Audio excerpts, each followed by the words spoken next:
Hello student, स्वागत है आपका अपने तरुण डिजिटल क्लासेस में। आज मैं एक नई पाठ्यक्रम क्लास 11 के मैथमेटिक्स एनसीईआरटी सिलेबस लेके आया हूँ, जहाँ मैं आपको मैथ्स के जो सिलेबस है वो डिस्कस करूँगा। हिंदी मीडियम और इंग्लिश मीडियम दोनों के सिलेबस। जैसा कि आप स्क्रीन पर देख पा रहे हैं कि ये सिलेबस आपके लिए महत्वपूर्ण है। जो भी 10वीं पास कर चुके हैं और साइंस में स्पेशली आप मैथ लेना चाह रहे हैं तो मैथ के सिलेबस में डिस्कस करूँगा। उसके बाद हर दिन हमारा मैथ्स के क्लास 11 के टॉपिक वाइज हर एक एक्सरसाइज का मैं सॉल्यूशन बनाऊंगा और आप लोग के लिए ये सॉल्यूशन लेके आऊँगा। तो हर दिन हमारा यूट्यूब चैनल पर आपके लिए वीडियो अपडेट रहेगा। तो जो भी छात्र या जो भी स्टूडेंट, जो भी आसपास आपके फ्रेंड हैं, वो यदि इंटरेस्टेड हैं साइंस में, स्पेशली मैथ ले चुके हैं, तो आप हमारा ये जो चैनल है तरुण डिजिटल क्लासेस, इसको सब्सक्राइब कर लीजिए। और आपको यहाँ हर दिन हर एक चैप्टर के लेक्चर मिलेंगे, साथ ही साथ सारे क्वेश्चन के सॉल्यूशन भी मिलेंगे। तो चलिए बात करते हैं सिलेबस के बारे में। सबसे पहला चैप्टर जो है वो है समुच्चय, जिसे इंग्लिश में सेट बोलते हैं। तो समुच्चय हमारा सबसे पहला चैप्टर है, जिसे इंग्लिश में सेट थ्योरी बोलते हैं। और ये सेट पर क्वेश्चन इंपॉर्टेंट होता है हर एक एग्ज़ाम पॉइंट ऑफ व्यू से। कॉम्पिटिटिव एग्ज़ाम में भी सेट से क्वेश्चन पूछे जाते हैं। एनडीए के भी जो टेक्निकल पेपर होते हैं, टेक्निकल एग्ज़ाम होते हैं, उसमें भी इससे क्वेश्चन होते हैं। इसी तरह से हमारा सेकेंड चैप्टर है संबंध एवं फलन, जिसे रिलेशन एंड फंक्शन बोलते हैं। बहुत ही इंपॉर्टेंट चैप्टर है ये भी, रिलेशन और फंक्शन। और इसी का एक्सटेंशन जो 12th क्लास में भी इसके कुछ कॉन्सेप्ट को देखेंगे हम लोग। तो यहाँ पर जो हमारा सेकेंड चैप्टर रिलेशन और फंक्शन है। थर्ड चैप्टर त्रिकोणमिति फलन, ट्रिग्नोमेट्री फंक्शन है। ट्रिग्नोमेट्री फंक्शन जो कि आप लोगों ने 10th क्लास में पढ़ा होगा, वो बेसिक्स ट्रिग्नोमेट्री थे। अब यहाँ पे हम लोग क्या करेंगे, इसके फंक्शन को देखेंगे, ट्रिग्नोमेट्री फंक्शन क्या होते हैं।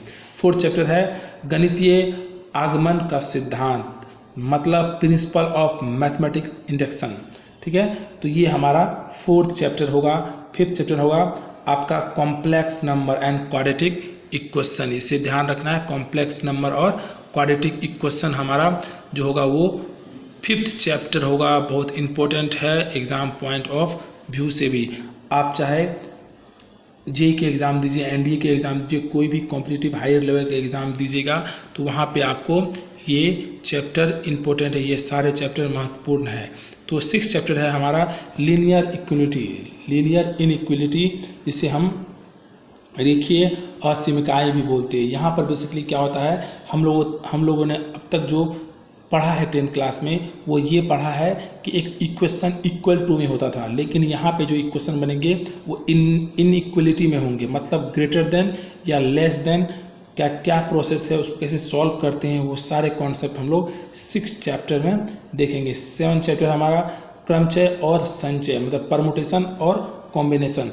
ये भी एक इम्पोर्टेंट चैप्टर कहा जा सकता है, क्योंकि इससे भी क्वेश्चन काफ़ी बहुत सारे एग्ज़ाम में, जेईई के मेन और एडवांस में, बोर्ड में, आपके सीबीएसई बोर्ड या स्टेट बोर्ड के जो भी एग्ज़ाम होते हैं, वहाँ पर भी इसे सब्जेक्टिव ऑब्जेक्टिव दोनों टाइप के क्वेश्चन देखने को मिलते हैं। साथ ही साथ कॉम्पिटिटिव एग्ज़ाम में भी इससे क्वेश्चन होते हैं। तो ये कॉन्सेप्ट हम लोग देखेंगे 7 चैप्टर में, परमुटेशन एंड कॉम्बिनेशन।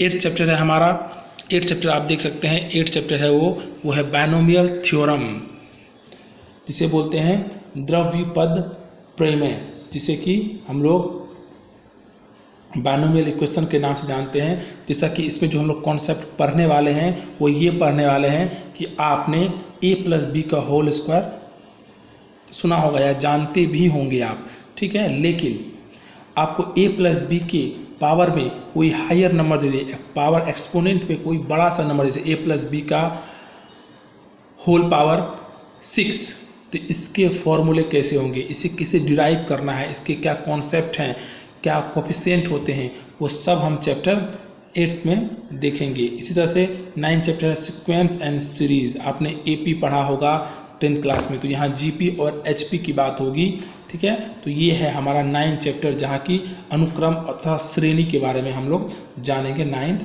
चैप्टर में।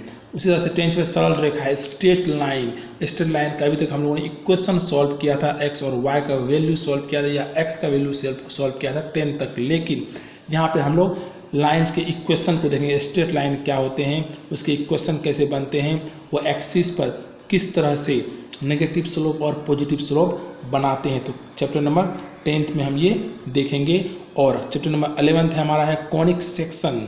कॉनिक सेक्शन में आपका सर्कल, वृत्त सुने होंगे आप लोगों ने, सुना होगा आप लोगों ने, साथ साथ पैराबोला, हाइपरबोला, इसके बारे में जो कॉन्सेप्ट है वो हम लोग 11th चैप्टर में देखेंगे। 12th चैप्टर है हमारा त्रिविमीय ज्यामिति का परिचय, मतलब इंट्रोडक्शन ऑफ 3 डायमेंशन। 3D के कॉन्सेप्ट को हम चैप्टर नंबर 12 में देखेंगे। 3D बहुत इंपॉर्टेंट एक कॉन्सेप्ट हो जाता है हमारे board exam point of view से।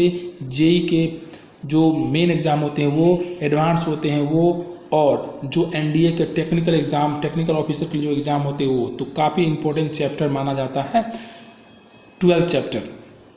3D का हम लोग यहाँ इंट्रोडक्शन सिर्फ जानेंगे। और 13th चैप्टर है हमारा, वो है सीमा और अवकलज, इसे बोलते हैं लिमिट एंड डेरिवेटिव्स। डेरिवेटिव क्या होते हैं, लिमिट कैसे सॉल्व करते हैं, इंपॉर्टेंट कॉन्सेप्ट्स को हम यहाँ पर जानेंगे। और इसी तरह से हमारा जो अगला चैप्टर है वो है गणितीय विवेचन, मतलब मैथमेटिकल रीजनिंग के बारे में हम लोग यहाँ पर समझेंगे और पढ़ेंगे। फिर 15th चैप्टर है सांख्यिकी, जिसे स्टैटिक्स बोलते हैं हम लोग।